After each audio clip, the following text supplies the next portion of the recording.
Dragi gostje, dobrodošli v Štanjelu, enem najstarejših naselij na Krasu, kjer vas bo Aviko, deček iz pradavnine, popeljal skozi Štanjel, skozi čas. Aviko bo v čem razkril večinoma nevidne najdbe iz bronaste in železne dobe, ko je bil Štanjel prazgodovinsko gradišče varovano s kamnitim obzidjem.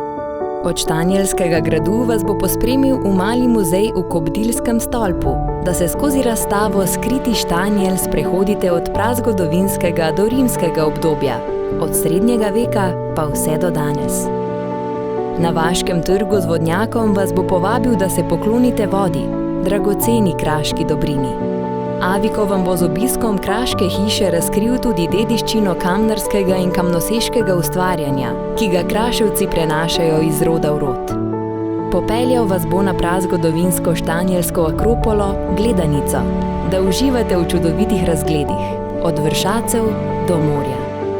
Aviko vas bo navdušil tudi nad bogato biotsko raznovrstnostjo in vas povabil v Ferrarijev vrt, kjer se starodavne štanjelske zgodbe prepletajo z zgodbami 20. stoletja in z delom kraškega arhitekta in urbanista Maxa Fabianija. Polne novih vtisov vas Aviko povabi, da si oddahnete in uživate v okusih kraških jedi.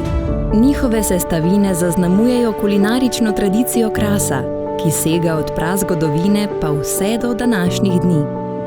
Pred slovesom vas povabi na ogled Štanjelskega gradu in grajske kleti. Razkrije vam skrivnosti vinogradništva na Krasu, kateremu daje posebno vrednost drobno arheološko odkritje. Prazgodovinske peške vinske trte, najdene prav tu, v Štanjelu. Naj vas Aviko popelje skozi Štanjel, skozi čas.